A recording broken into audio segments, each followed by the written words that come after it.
Fala galerinha, tudo bem com vocês? Chave Dani no ar. Você sabe, toda quinta-feira nós estreamos aqui. Você pode assistir em qualquer momento, em qualquer lugar, conteúdos preparatórios para vestibular e, é claro, para a prova do Enem. Temos hoje Humanas. Fechamos o ciclo, hein? Mais um ciclo sendo fechado. Começamos o primeiro ciclo do segundo semestre. Professor, o que é ciclo? São as 4 aulas que fechamos ali as grandes áreas. Primeiro ciclo, né? Nesse primeiro ciclo nós já tivemos linguagens, já tivemos matemática, ciências da natureza e, para fechar, humanas. Semana que vem começamos o segundo ciclo, seguindo a mesma ordem. Linguagens, matemática, natureza e humanas. E assim nós vamos caminhando, hein? Logo, logo, o terceirão, chega o Enem.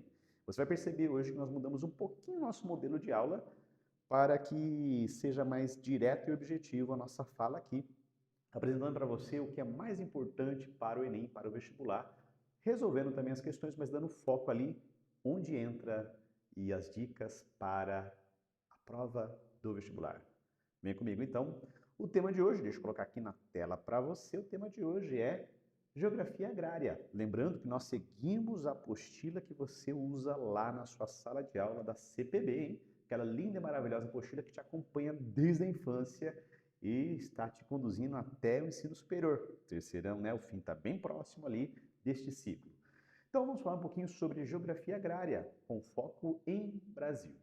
Primeira questão que nós temos aqui diz o seguinte: o Centro de Estudos Avançados em Economia Aplicada da Exalc, que é a escola de agronomia da USP, é uma escola focada no agronegócio, em parceria com a Confederação da Agricultura e Pecuária do Brasil, afirmam que o produto interno brasileiro do agronegócio do país alcançou recordes de 20 a 20, entre 20 e 21, 2020 e 21. Então, sobre o impacto, pode-se afirmar o quê? Bom, nós temos que lembrar que o Brasil se desponta como uma potência do agronegócio. Mas, afinal de contas, o que é agronegócio? Lá na sua apostila, nós vimos, né, você viu, eu vi, nós vimos, que o agronegócio, na verdade, não é só o campo, não é só o produtor ali, plantando e colhendo a soja, o milho, o algodão, que são commodities, que são produtos cotados internacionalmente. Mas o agronegócio, ele tem todo um complexo produtivo. O complexo, tem esse nome porque existem vários agentes, vários atores envolvidos nisso. Nós temos os agentes pré-porteira e pós-porteira. O que são esses agentes? São as áreas ou os setores da economia que se envolvem para que a agricultura aumente sua produtividade. Tá? Dito isso, qual que é a resposta? Né?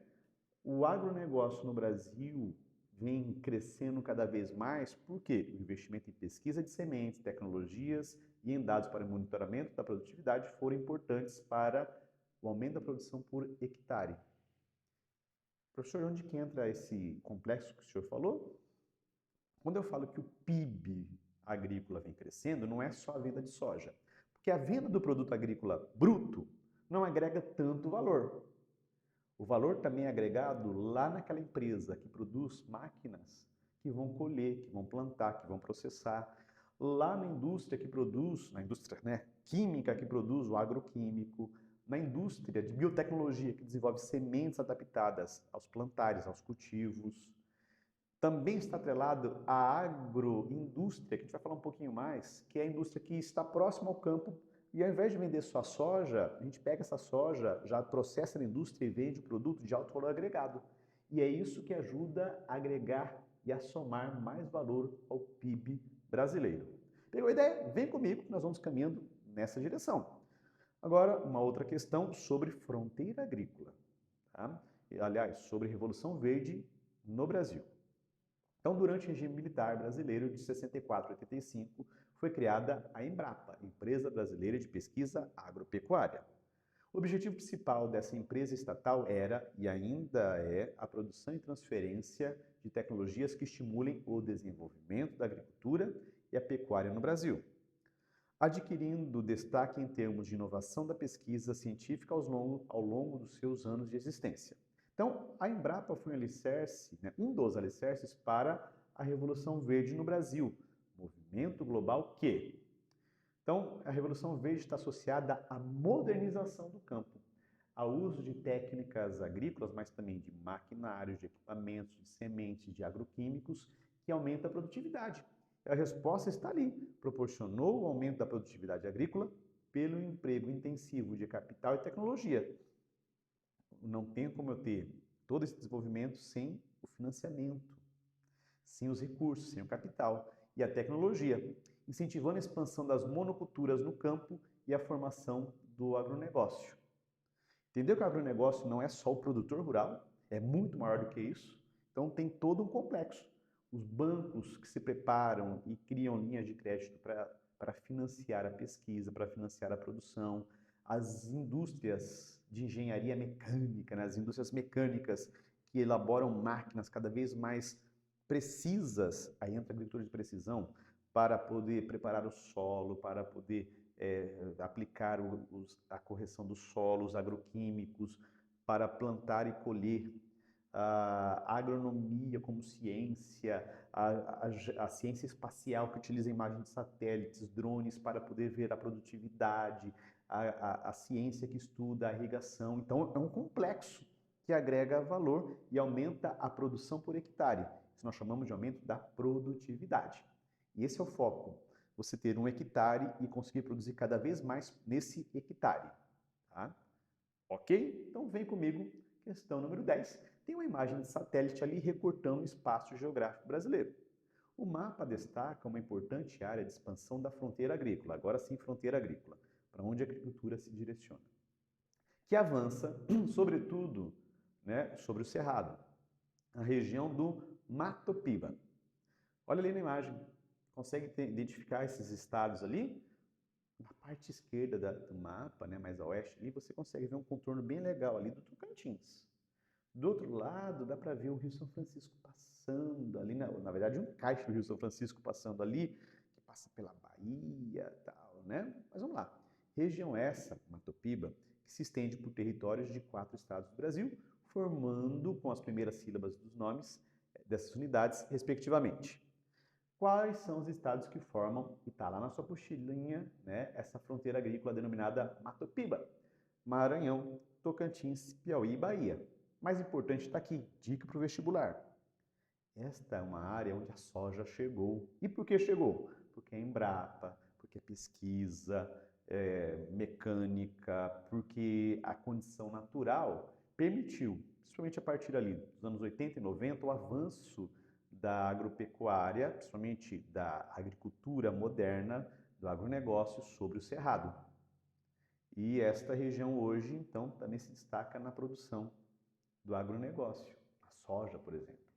Pegou a ideia? Essa é a parte mais importante do que a resposta. Então vem comigo, 11ª questão, que quero ser aqui, olha, rápido e direto com você. Conjunto de processos agrícolas, olha só, de processamentos industriais e comerciais, sequenciais e interdependentes, aplicados a uma determinada matéria-prima agrícola base.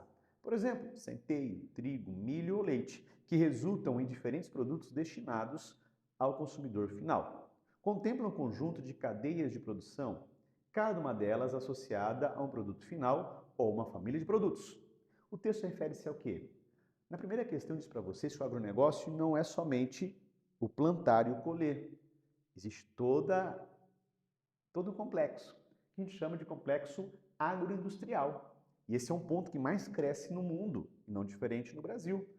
Perceba que, ó, processamentos industriais e comerciais, processo agrícola, indústria e comércio, o tripézinho, juntando todas as áreas.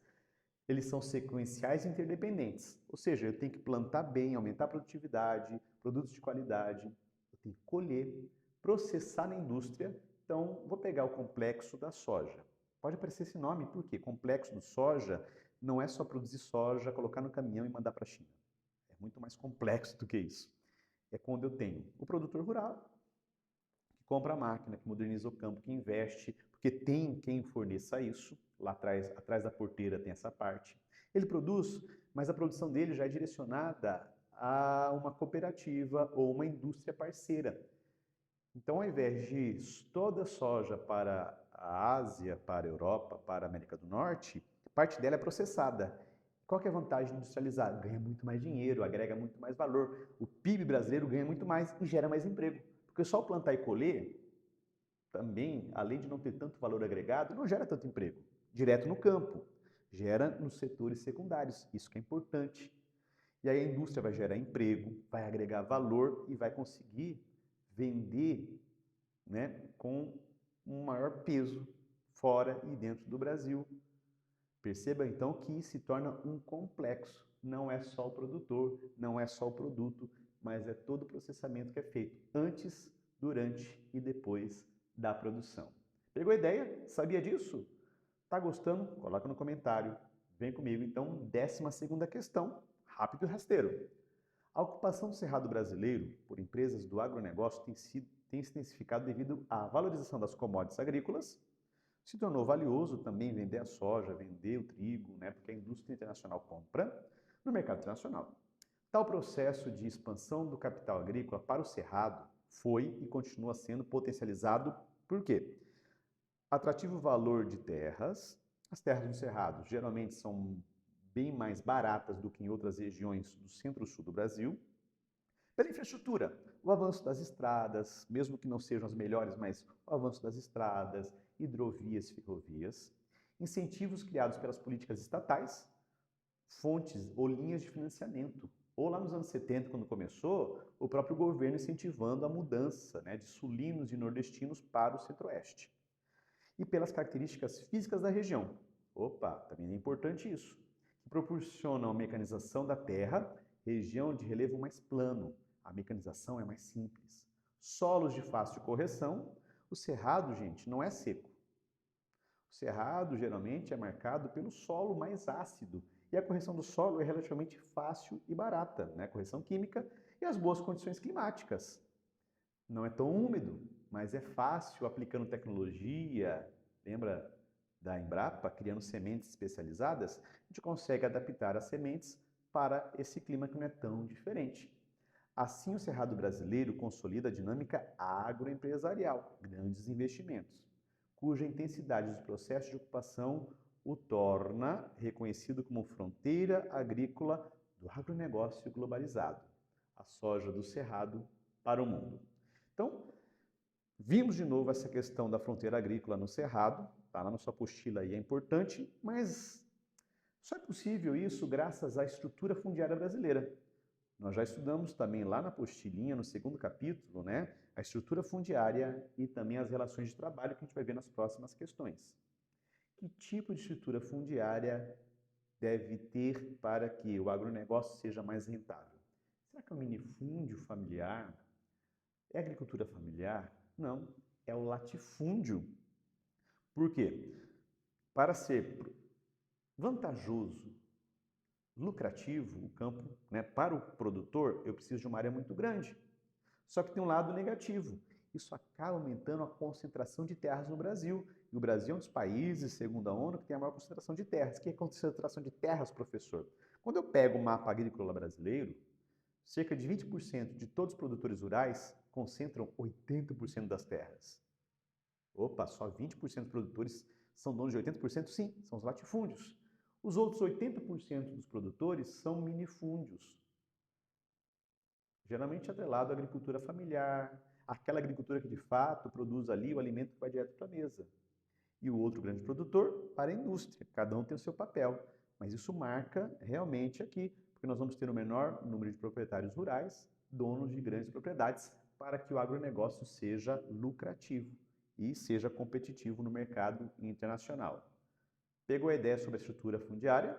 Vem comigo então, 13ª questão sobre as mudanças no funcionamento da nossa agricultura. Um pouquinho da história que também está lá na sua apostila, na parte 2 a gente fala sobre isso, né? A mão de obra no Brasil começa com a escravidão. O campo era, né, movido pela mão de obra escrava. Depois vem a substituição pela mão de obra livre. No primeiro momento é uma relação capitalista, mas ainda bem primitiva, que é o colonato. Ali na virada do século XX, é o imigrante que vai morar no campo e vai trabalhar na terra do patrão, morando lá dentro e não tem nada.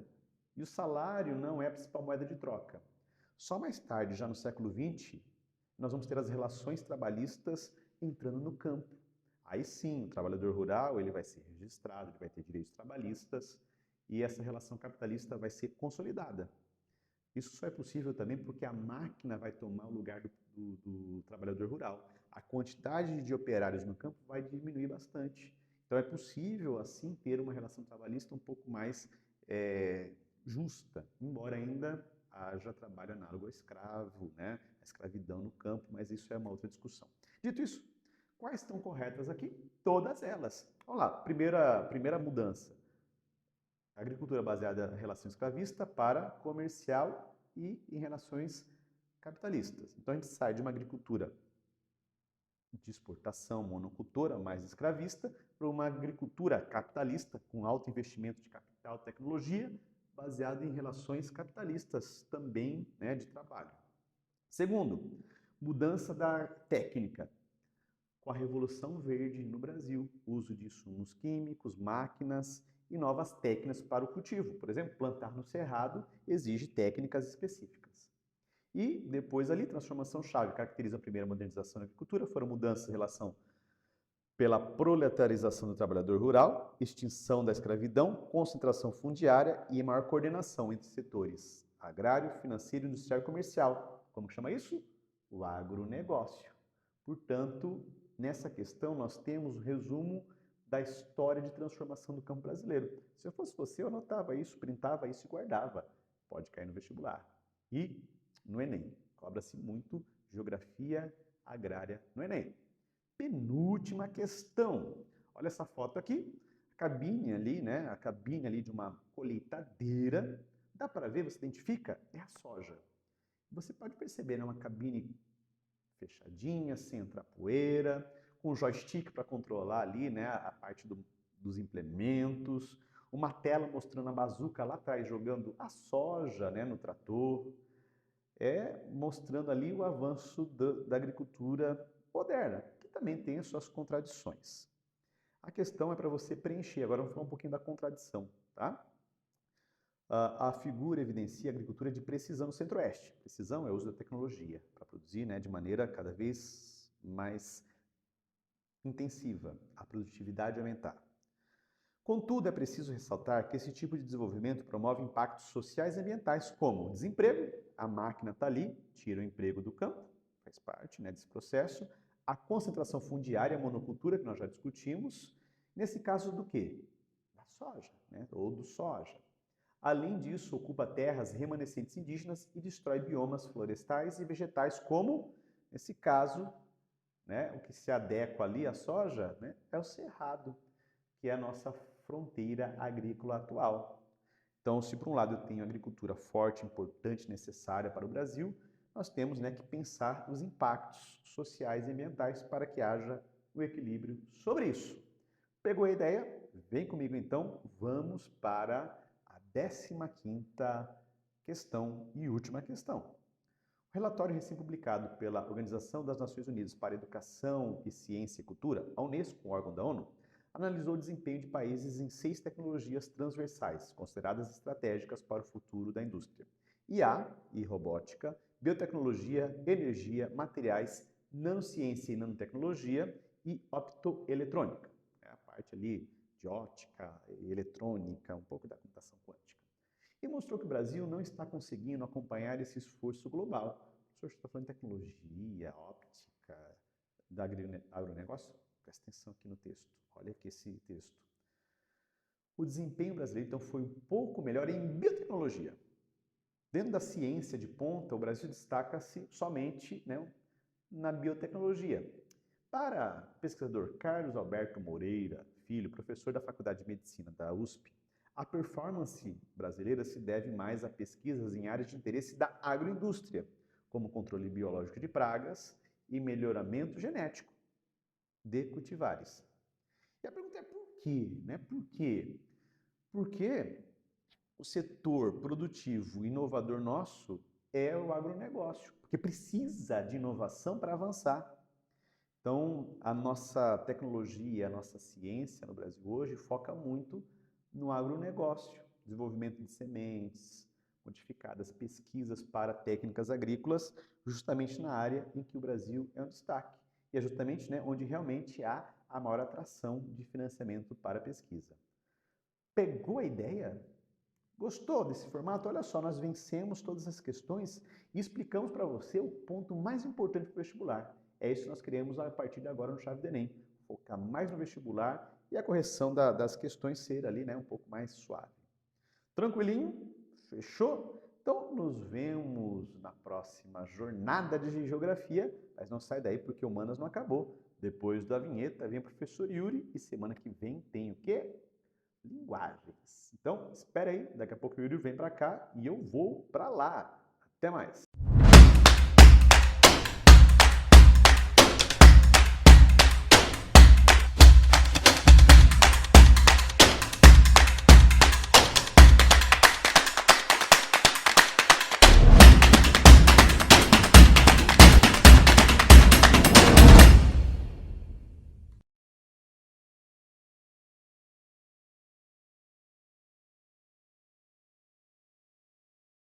E aí, galerinha do Chave do Enem, beleza? Como é que estão? Aqui quem está falando é o professor Yuri e vamos falar um pouquinho mais hoje sobre um tema extremamente importante para o entendimento do Brasil atual, certo?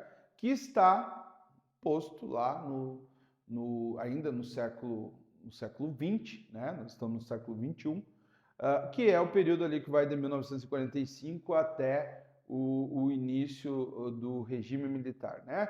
Aqui nós temos alguns presidentes, né, que foram extremamente importantes na construção deste Brasil que nós temos hoje, né? Eurico Gaspar Dutra, Getúlio Vargas versão 2.0, nós vamos ter JK, nós vamos ter Jânio Quadros e João Goulart, tá? Esse é o período que nós vamos estudar aí e a gente vai ver que o Brasil passa a mudar bastante nesse período aí. Vamos lá, vamos começar? Questão 1. Industrializar é uma condição de vida, é uma absoluta e imperiosa necessidade. É mesmo um dever de que já não está ao nosso alcance declinar, tá? Nem que o quiséssemos, não poderíamos sobreviver conservando-nos nação pastoril e agrícola, no velho estilo, exportando café e as poucas matérias-primas. Industrializar um país não é uma obra mágica que possa ser feita sem preparo, ao simples sopro de uma aspiração.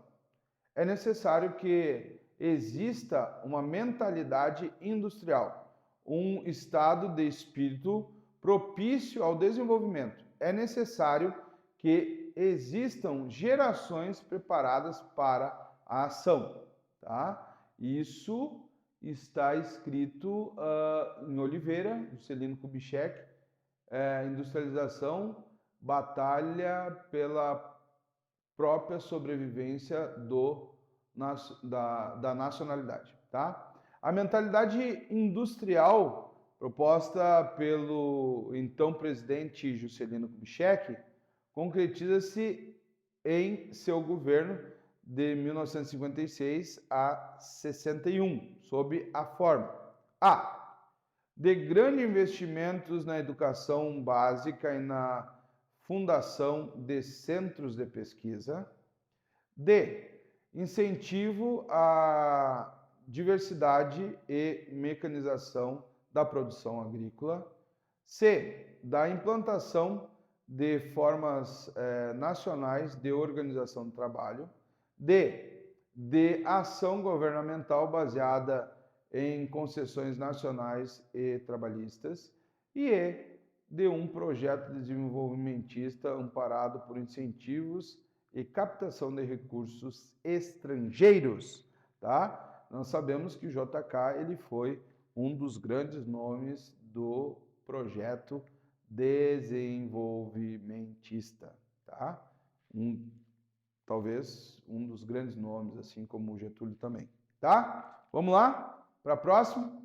Entre 45 e 64, o Brasil viveu, né, essa questão aí, pegando todo esse período aí que a gente está trabalhando, o Brasil viveu um período democrático entre dois longos períodos ditatoriais. Nesse período, diversos presidentes foram eleitos e governaram o país. Relacione corretamente os presidentes desse período de acordo com seus feitos e características, numerando os parênteses abaixo, de acordo com a seguinte indicação: 1.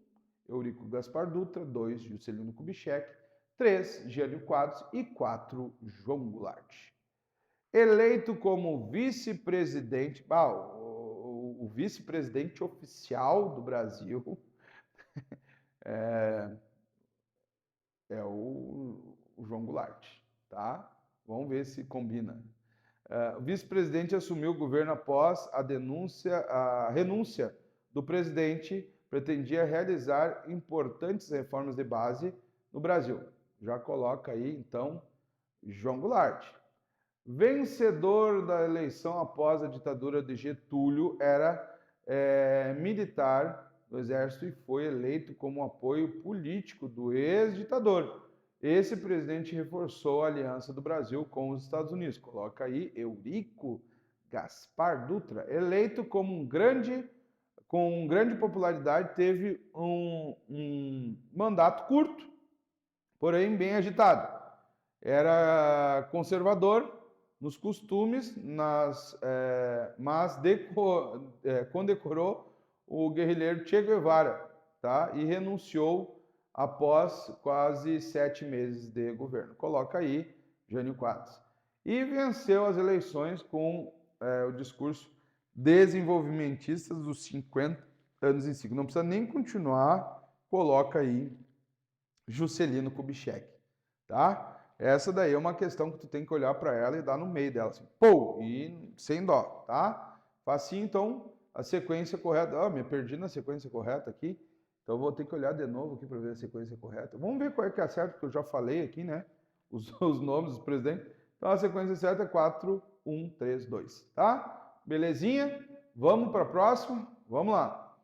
Nas eleições presidenciais de 1960, foi eleito pelo pequeno partido PTN, Partido Trabalhista Nacional, Jânio Quadros, sendo o primeiro presidente a tomar posse na capital Brasília. Você sabe que Brasília, né, foi inaugurada ali, né, por volta do... Não, foi em 1960.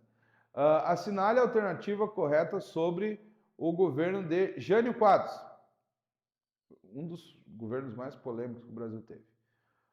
Jânio Quadros completou o seu governo com bons índices econômicos.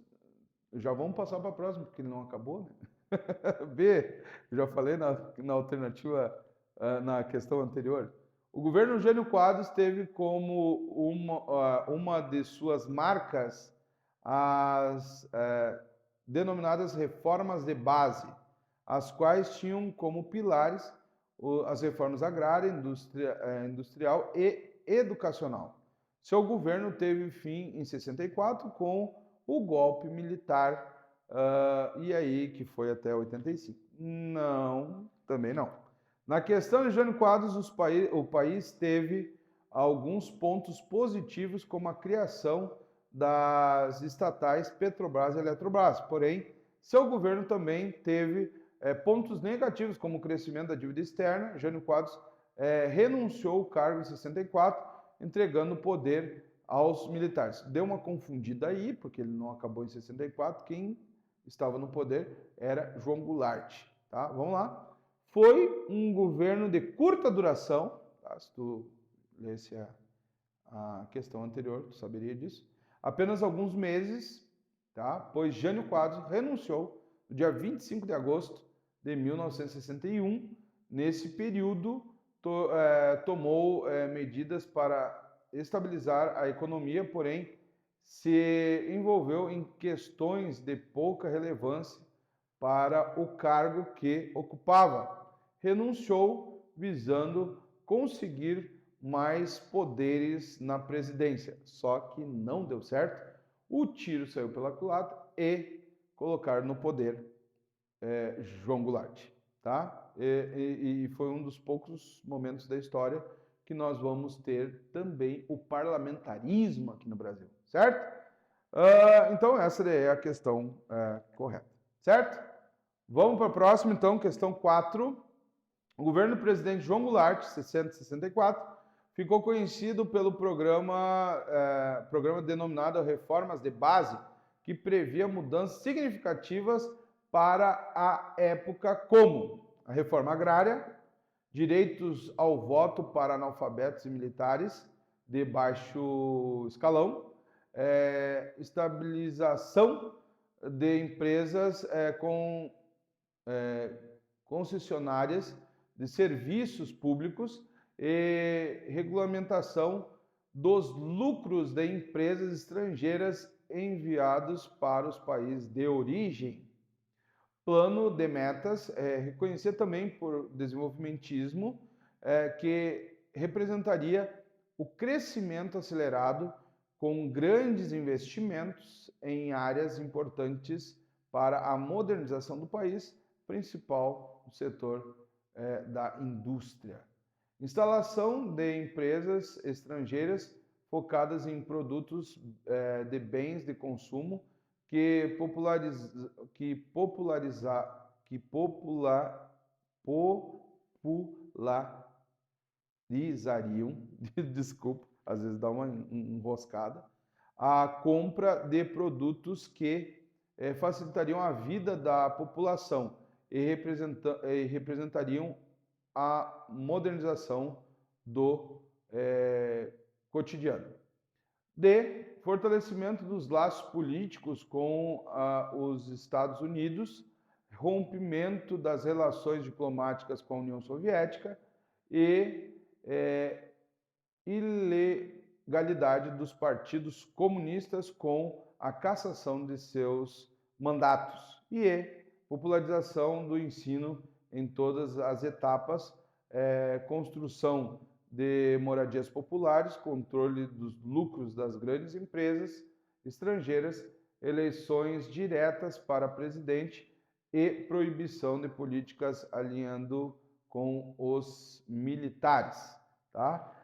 A gente sabe que um dos grandes baques que nós tivemos no governo dele foi justamente porque ele vai procurar dar a possibilidade de reforma agrária, né? É um grande tabu que nós temos no Brasil, e também que ele ia tentar deter, né, os lucros das empresas estrangeiras que repassariam os seus lucros, né, para os países de origem.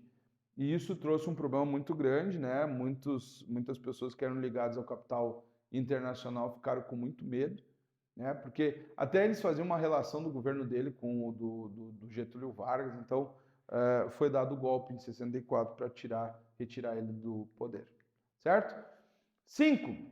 Vamos lá. O espaço urbano é uma síntese das ações do homem acumuladas ao longo do tempo, a partir das suas expressões concretas, marcando nas formas das cidades, estilos, tendências, perspectivas e dinâmicas de períodos passados. No meio urbano, a primeira natureza é praticamente substituída pelas formas de ação antrópica, formas artificiais, técnicas ou mesmo natureza domada, artificializada. Consegui falar a palavra. Segunda natureza. O espaço urbano brasileiro sofreu constantes modificações no decorrer do seu processo histórico, em decorrência das transformações a que foram submetidas sua estrutura socioeconômica e espacial, como se pode inferir com o desenvolvimento da economia agroexportadora cafeeira no período imperial, que proporcionou o acúmulo de capital interno e o desenvolvimento da integração regional. B. A estabilização da economia realizada pelo governo Vargas, tornando o Estado o grande promotor do processo de urbanização e da limitação da atuação do capital privado.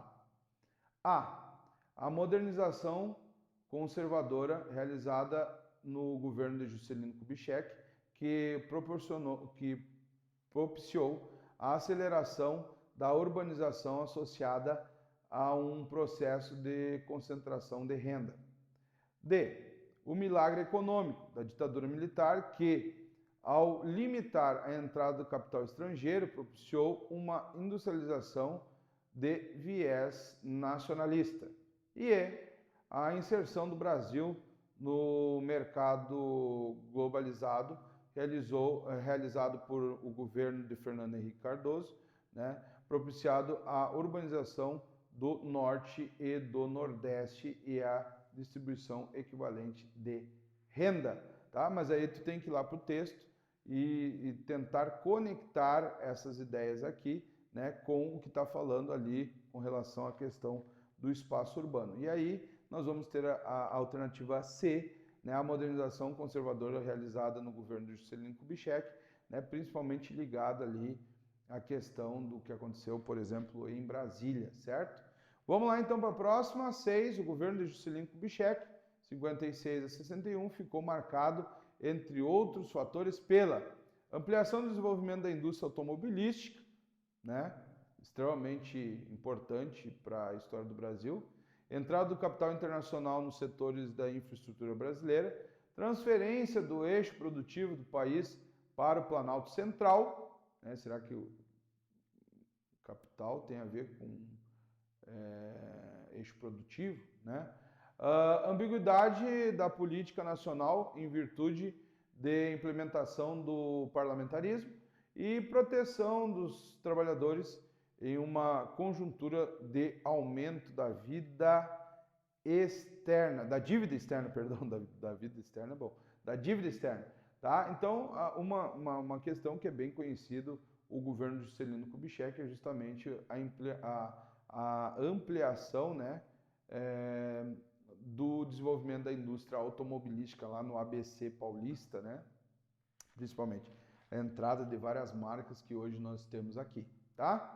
E vamos para a última questão, sobre Juscelino Kubitschek, analisando a foto tirada em 59 durante a palestra que o presidente Juscelino Kubitschek explica uma das metas do desenvolvimento, metas de governo, né, de 56 a 61. Ele está mostrando ali principais estradas da meta da rodoviária, as metas de rodovias ali, né, que seriam rodovias que cortariam o Brasil. E então, o que é essa meta aí? Vamos lá. Integrou a região amazônica aos portos do litoral. Exigiu a modernização da rede ferroviária nacional. Na verdade, começa a entrar em crise a ferroviária com o governo dele. Dependeu prioritariamente do investimento privado. Incluiu o incentivo à industrialização automobilística no país e viabilizou a criação da Petrobras pelo Congresso, tá? Então essa daí está ligada também à questão automobilística, porque ele, criando indústrias, ele tinha que criar também estradas, né, para poder ter uma utilidade esses carros, né? E uma das coisas que é interessante é que a partir do governo Juscelino Kubitschek começa a entrar em decadência a aviação férrea, tá? Que talvez tenha sido um dos grandes erros da história do Brasil, tá? No que diz respeito à questão da locomoção e de escoamento de produção, que acabou sucateando, né? E hoje nós temos muitos problemas porque se optou por uma das formas, talvez não a mais cara, mas uma das mais caras, de escoação de produção, né, de escoamento de produção, que é a rodoviária, tá? E traz todo um problema de, muitas vezes, ter cargas muito pesadas que acabam prejudicando a estrada. né? E nós poderíamos ter ainda as linhas férreas funcionando, temos ainda as linhas férreas, mas ao passar do tempo não foi modernizado. Beleza, pessoal? Um grande abraço, ficamos por aqui, espero que vocês tenham gostado, aproveitem, estudem bastante, porque esse conteúdo cai muito no Enem. Beleza?